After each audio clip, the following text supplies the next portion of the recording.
कहा, कांग्रेस घबराकर भारतीय जनता पार्टी के समर्थकों के साथ कर रही मारपीट। रागिनी की लोकप्रियता से घबरा गई कांग्रेस। झरिया की जनता जीत की ताज पहनाएगी रागिनी सिंह को। आपको बता दें कि धनबाद सांसद ढुल्लू महतो ने आज झरिया श्रीराम लॉज में झरिया से भाजपा प्रत्याशी रागिनी सिंह के पक्ष में प्रेस वार्ता की। इस दौरान रागिनी सिंह भी उपस्थित रही है। वहीं सांसद ढुल्लू महतो ने मीडिया से बात करते हुए कहा कि रागिनी सिंह 10 वर्षों से लगातार झरिया की जनता के बीच में रही है और जनता की सेवा की है। इसका परिणाम है कि रागिनी सिंह झरिया विधानसभा से भारी मतों से जीत हासिल कर रही है। इससे कांग्रेस घबरा गई और भारतीय जनता पार्टी के समर्थकों और कार्यकर्ताओं के साथ मारपीट कर रही है। कहा कि झरिया में रागिनी सिंह के लोकप्रियता से और प्रधानमंत्री नरेंद्र मोदी के कार्यों से लोग प्रभावित होकर दूसरे पार्टी से भाजपा में शामिल हो रहे हैं, जिनके साथ कांग्रेस के लोगों के द्वारा मारपीट की जा रही है और धमकी दी जा रही। कहा कि इसकी सूचना अपने पार्टी के प्रदेश अध्यक्ष और अन्य नेताओं को दे दी गई है। साथ ही प्रशासन को भी जानकारी दी गई है। इसकी शिकायत चुनाव आयोग से भी की जाएगी। साथ ही आचार संहिता में ही हम लोग आंदोलन को बढ़े होंगे। कहा कि कांग्रेस के इन 5 साल के कार्यकाल में झरिया में अपराध चरम पर रहा है।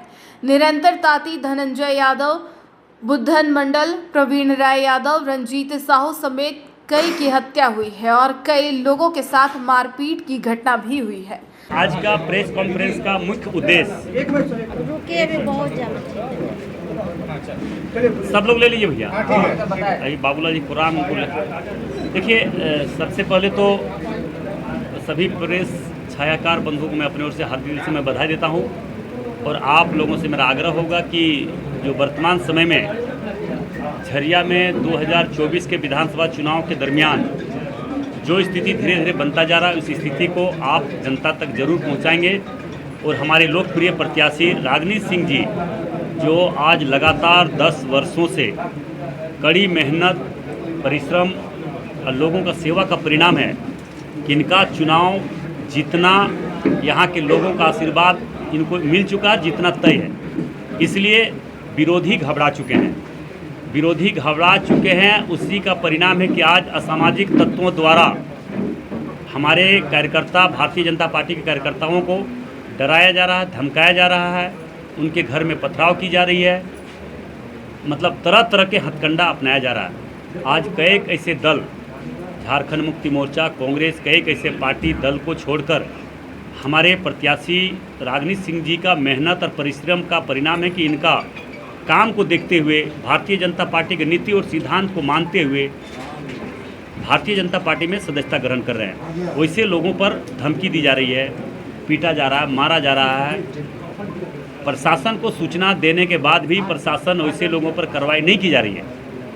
ये घोर निंदनीय है और मैं भी घोर निंदा करता हूं और जिला प्रशासन को मैं खास करके आज प्रेस कॉन्फ्रेंस के माध्यम से ये आगाह करना चाहता हूं कि यहाँ पे झरिया विधानसभा क्षेत्र में कई कैसे बड़े बड़े घटना घट चुकी है, जो हत्या 4-5 हो चुकी है। हम नाम भी अभी आप लोगों के बीच में बताए, अगर दोबारा नाम बताने बोलिए तो फिर मैं बता दे रहा हूँ। तो इस तरह का घटना नहीं घटे, इसके लेकर जो असामाजिक तत्व इस तरह से भय का माहौल बनाने का प्रयास कर रहा है, दूसरे दल से छोड़कर भारतीय जनता पार्टी का सदस्यता ग्रहण करें, उनको डराया जा रहा है, धमकाया जा रहा है, वैसे लोग पर चिन्हित करके कार्रवाई करें। वैसे लोग को कार्रवाई नहीं होती है तो हम अपने पार्टी के शीर्ष नेता, हमारे आज प्रदेश के अध्यक्ष बाबूलाल मरांडी जी हमारे क्षेत्र में आ रहे हैं, उनके संज्ञान में हम देंगे। उसके बाद अगर नहीं होता तो भारतीय जनता पार्टी आचार संहिता को देखते हुए जो नियम संगत होगा उसके लिए हम आंदोलन करेंगे और रोड पर भी उतरना पड़े तो हम लोग कभी पीछे नहीं हटेंगे, क्योंकि हम लोग नीति और सिद्धांत पर चलने वाले लोग हैं। हम निश्चित तौर पर अभी हम प्रदेश अध्यक्ष से बात करके चुनाव आयोग से भी शिकायत करेंगे और इस तरह का जो प्रशासन के द्वारा लापरवाही की जा रही है उसका अंजाम है कि बड़ा घटना नहीं घटे। और कोई भी घटना घटती है आने वाला समय में इस तरह के डराया जा रहा है, किसी तरह से भय का माहौल बनाने का प्रयास किया जा रहा है, तो इसका जवाबदेह प्रशासन होगा। क्या लग रहा है, सरकार के दबाव में काम कर रही है प्रशासन? निश्चित तौर पर ये तो सरकार बनने के बाद आप जान ही रहे हैं कि झारखंड मुक्ति मोर्चा और कांग्रेस, खास करके कांग्रेस के सरकार बनने के बाद लगातार इस क्षेत्र में किस तरह से आतंक बढ़ा है, पूरे राज्य में आतंक बढ़ा है, ये किसी से छुपा हुआ नहीं है। इसीलिए मैं जिला प्रशासन को खास करके कहना चाहेंगे कि इस पर तुरंत कार्रवाई करें और हमारे कार्यकर्ता की भयभीत न हो। उनके साथ हमारे इस क्षेत्र के लोकप्रिय प्रत्याशी रागिनी जी हैं, हम हैं, हमारी पूरी पार्टी उनके साथ में खड़े हैं। एक सवाल है, जिस तरह से जनप्रतिनिधि ना होते हुए रागिनी सिंह ने पिछले 5 सालों में जो मेहनत किया है वो जनता देख रही है, तो क्या आसार लगता है इस बार? देखिए, उन्हीं का परिणाम तो है कि पार्टी ने लोकप्रिय प्रत्याशी समझ के तो पार्टी को इनको टिकट दिया, और टिकट देना तो देना जितना तय है यहाँ के लोगों का आशीर्वाद से। मुझे पूरा विश्वास है सारे लोगों ने इनको आशीर्वाद दे दिया है, और आशीर्वाद का परिणाम है कि चुनाव जीतेंगी ही आप लोग का, इस क्षेत्र के तमाम देवतुल्य जनता का आशीर्वाद से। इसीलिए तो बौखलाहट है। कांग्रेस पार्टी कहना है कि पिछले उम्मीदवार जो है पूर्णिमा सिंह विधायक है, उनकी जीत तय है क्योंकि वे सिटिंग विधायक है। देखिए, कोई अगर भ्रष्टाचार करके लूट करके बोलता है कि अगर हमारा कैंडिडेट चुनाव जीतेगा, हमारा पार्टी चुनाव जीतेगी, तो ये भ्रम है। राज्य के 3.5 करोड़ जनता ने तय कर चुका है, मान भी चुका है कि इस राज्य में भारतीय जनता पार्टी की सरकार बनने जा रही है। सांसद कितना मेहनत करेंगे झरिया विधानसभा में? अरे, झरिया विधानसभा के लोगों ने आशीर्वाद हमें भी दिया और इनको भी दे चुका है, और आप लोगों का भी आशीर्वाद और सहयोग चाहिए। और मुझे पूरा विश्वास है कि झरिया के तमाम देवतुल्य जनता इनको हमें जिस तरह से आशीर्वाद दिया, इनको भी आशीर्वाद देकर फुल बहुमत से यहाँ पे धनबाद जिला में कितने सीटें निकालने की उम्मीद है? 6 का 6 धनबाद लोकसभा क्षेत्र में 6 का 6 विधानसभा में सीट चुनाव जीतेंगे। वहीं झरिया से प्रत्याशी रागिनी सिंह ने कहा कि कांग्रेस के लोग ऐसे तो 5 सालों से मारपीट और रंगदारी की घटना को अंजाम दे रहे हैं। अब चुनाव की घोषणा होने के बाद से भाजपा समर्थकों के घर में जाकर पैसे की लालच देकर कांग्रेस को वोट देने की धमकी दे रहे हैं, और नहीं मानने पर मारपीट की जा रही है। साथ ही आरोप लगाया कि झरिया में रात को बाइक पर पैसे और हथियार लेकर लोग घूम रहे हैं, लेकिन प्रशासन सत्ता के दबाव में काम कर रही है और उन लोगों पर कोई कार्रवाई नहीं कर रही है। अगर वैसे लोगों पर प्रशासन कार्रवाई नहीं करती है तो चुनाव आयोग से शिकायत की जाएगी, ज़रूरत पड़ी तो आंदोलन भी किया जाएगा।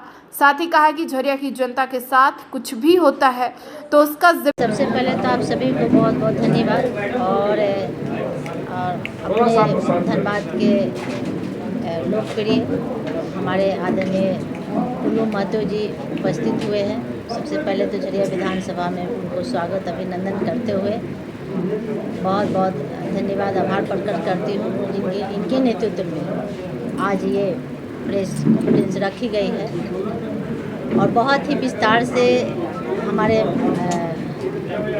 माननीय संसद जी अपनी बातों को रख चुके हैं। आप लोग सुने भी, और आप देख रहे हैं लगातार कि किस तरह से हमारे भाजपा कार्यकर्ताओं को या आम भी जनता को किस तरह से डराया जा रहा है, धमकाया जा रहा है। और बीते दिन लगातार, जब से ये तो सिलसिला 5 साल से जारी थी ही, लेकिन इधर जब से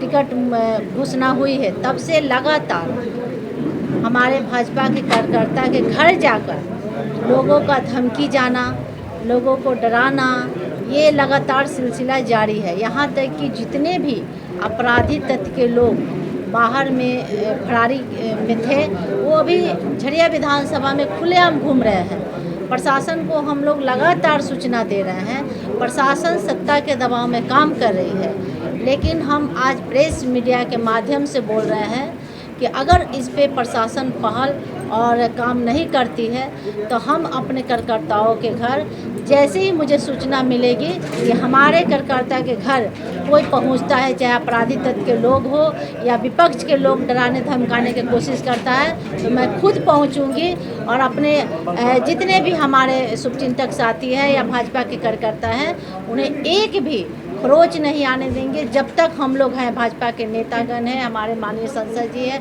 हमारे जितने भी शुभचिंतक साथी हैं, हम लोग उनके साथ खड़े हैं।